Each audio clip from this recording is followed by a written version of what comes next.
Alam mo ba na may mga inumin noon na minsan ay itinuring na matinding karibal ng Coca-Cola at San Miguel dito sa Pilipinas? At hindi lang yan dahil marami pang mga sikat na produkto na madalas nating makita noon, subalit karamihan sa mga ito ay wala na at tanging sa larawan na lamang makikita. Kaya sa video na to ay ating balikan ang mga produktong sikat noon pero hindi mo na inabutan. Simulan na natin. Umpisahan natin sa Halili Beer. Kung inabutan mo ang Halili Beer, malamang sa malamang ay isa ka rin sa mga huling henerasyon na nakasaksi sa isang produkto na kung paano nito sinubukang minsay agawin ang trono ng isa sa mga higante na San Miguel Beer. Hindi lamang ito basta lumang beer dahil bahagi din ito ng kasaysayan sa industriya ng inumin dito sa Pilipinas. Isang kwento ng mabilis na pag-angat, matinding kompetisyon at ang biglaang pagkalimot. Ang umpisa ng kwento ay nagsimula kay Fortunato Halili, ang dating gobernador ng Bulacan mula 1946 hanggang 1951. Matapos ang digmaan ay sinamantala niya ang muling pagbangon ng ekonomiya at dito ay kanya nang binuo ang FF Halili Enterprises na ang brewery ay nasa Balintawak sa Quezon City. Pagsapit ng 1960s ay naging pamilyar na nga ang produktong Halili Beer sa mga karinderya, tindahan at iba pang mga pamilihan. Ipinakilala ito noon bilang gawang Pilipino na para sa Pilipino. Bukod pa dito ay mas mura din ito kung ikukumpara sa kalaban nitong beer noon. Sa lasa naman ay sinasabi ng mga nakatikim nito noon na may kakaibang sipa itong Halili Beer. Mas mapait ng kaunti at mas matapang kung ikukumpara sa Pilsen ng San Miguel. At dahil nga dito ay unti-unti itong nakaagaw ng malaking bahagi sa merkado. Sa puntong ito ay nakaramdam na nga ang San Miguel na may seryosong banta sa pinaghaharian nilang pwesto. Subalit kung gaano kabilis umangat ang Halili Beer ay ganoon din kabilis itong nawala sa merkado sa kadahilan ng pagsapit ng huling bahagi ng 1960s at unang bahagi ng 1970s ay tuluyan na nga itong naglaho sa mga tindahan. At ang pangunahing dahilan di umano ay ang pagkakaroon ng malubhang problema sa kalusugan ni Gobernador Halili. At dahil dito ay bahagyang napabayaan ng kumpanya at wala sa kaniyang mga anak ang may kakayanang magpatuloy sa nasimulan, patuloy na lumalaki at komplikadong operasyon ng kanilang brewery. At dahil na nga sa walang kapalit o malinaw na mamumuno ay dahan-dahan na ngang huminto ang operasyon nito. Sa panahon ngayon ang Halili Beer ay halos hindi nakilala ng mga mas batang henerasyon. Subalit para sa mga naabutan ito ay hindi lamang ito basta isang beer na nakakalasing dahil bahagi din ito ng tawanan, kwentuhan at alaala kasama ang isang luma subalit matalik na kaibigan. Sunod ay ang Diana Margarina.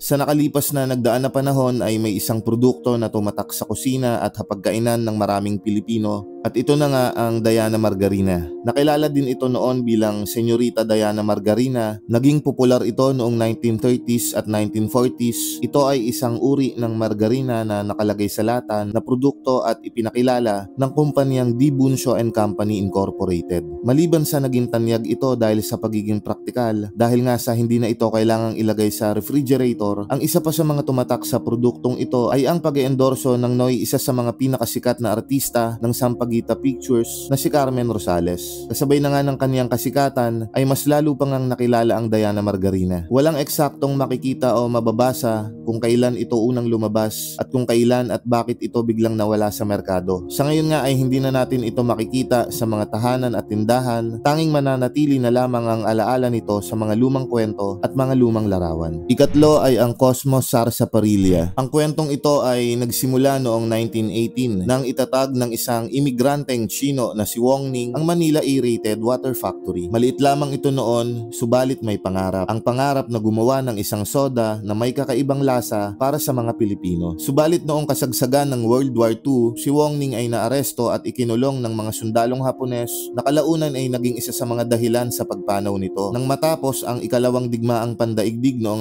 1945, ay muling itinayo ang kumpanya bilang Cosmos Bottling Corporation sa pamumuno ng anak ni Wong Ning na si Henry Wong. At dito na nga ipinanganak ang isa sa mga kilalang inumin noon, isa sa mga pinaka-iconic na Cosmos Sarsaparilla. Sa pagpasok ng 1950s, ang Cosmos ay naging pangalawa sa pinakamalaking gumagawa ng soft drinks dito sa bansa. Kasunod nito ay ang Coca-Cola at ang Pepsi. Kilala ito hindi lamang dahil sa matamis na lasa, kundi pati na rin sa lasa nitong may pagka-herbal at talaga namang kakaiba. Kalaunan nga ay tinawag na itong Sarsi ng mga Pinoy. May isa pang ang natatanging tradisyon na ginagawa dito noon. Ito ay ang paghalo nito sa hilaw hilaw na itlog na madalas gawin ng mga matatanda noon, pinaniniwalaan bilang pampalakas ng katawan. Subalit pagsapit ng 1970s ay naharap sa isang trahedya ang kumpanya. Dahil sa biglaang pagpanaw ni Henry Wong sa edad lamang na 53, isang bagay na hindi napaghandaan ng kanilang pamilya kung sino ang maaaring pumalit sa kanya upang patakbuhin ang kumpanya. Nagsikap pa rin naman ang Cosmos na manatiling buhay. Subalit dito na nga nagsimula ang unti-unting paghina ng kumpanya. Dahilan upang pagsapit ng 1989 ay tuluyan na nga itong ibinenta sa RFM Corporation. At ito na nga ang tumapos sa 7 dekada ng Cosmos na pamamayagpag sa merkado ng soft drinks dito sa bansa. Nasa merkado pa rin naman ang Sarsi sa ngayon na naging pagmamay-ari na ng Coca-Cola noon pang 2001. Subalit iba na ang bote, iba na ang panahon, at higit sa lahat ay iba na rin ang alaala. Pang-apat, Purico Oil. Noong araw bago pa man sumikat ang mga mantika na nasa bote, ay may isang produkto na halos hindi mawawala sa kusina nating mga Pilipino. At ito na nga ang Purico. Una itong lumabas noong 1920s. Produkto ito ng Philippine Manufacturing Company o PMC. Ang pangalan nitong Purico ay pinagsamang salita na puro o pure at rico naman na salitang Espanyol na ang ibig sabihin ay rich. Ito ang kauna-unahang vegetable shortening dito sa bansa. Isang kulay puti na solidong mantika na mas tanyag sa tawag na mantikang tulog. Madalas itong gamitin noon sa pagpiprito, pagbibake at kung minsan pa nga ay ipinapahid din ito sa kanin. Kaya madalas talaga itong makita sa kusina ng bawat mga tahanan noong mga panahong iyon. Sumikat ang Purico hindi lamang dahil madalas itong gamit sa kusina, kundi dahil na rin sa presensya nito sa media. Dahil isa ito sa mga unang brand noon na aktibong nag-i-sponsor ng mga programa sa radyo. Noong 1935 ay binili ng Procter & Gamble ang kumpanya na gumagawa nito. Pero sa kabila naman nito ay nagpatuloy pa rin ang Purico sa pagiging isang kilalang brand. Subalit pagpasok ng 1970s ay unti-unti nang sumikat ang mga likidong mantika, dahilan upang bumaba ang benta ng Purico. At pagsapit ng 1980s ay tuluyan na nga itong nawala sa merkado. Kahit wala na ngayon sa mga tindahan ang Purico, ay mananatili pa rin naman ang mga alaala nito bilang isa sa mga produkto na naging bahagi ng bawat kusina at entertainment nating mga Pilipino. Ikalima ay ang Radiowealth Television. Kung ating babalikan ang mga naunang dekada sa industriya ng electronics dito sa Pilipinas, ay may isang brand na talaga namang tumatak. At dahil na rin sa produktong ito ay napabilang ang Pilipinas bilang ikatlong bansa sa buong mundo noong mga panahong iyon na gumagawa ng mga colored na telebisyon. At ito na nga ang Radiowealth Television. Nagsimula ito noong 1930s nang magtayo si Domingo Guevara ng isang simpleng pwesto na nagkukumpuni ng mga radyo, at mula sa pag-aayos ng mga sirang radyo ay lumago ito bilang isang negosyo na nag-aangkat at nag-a-assemble ng sarili nitong mga produkto. At kalaunan nga, pagsapit ng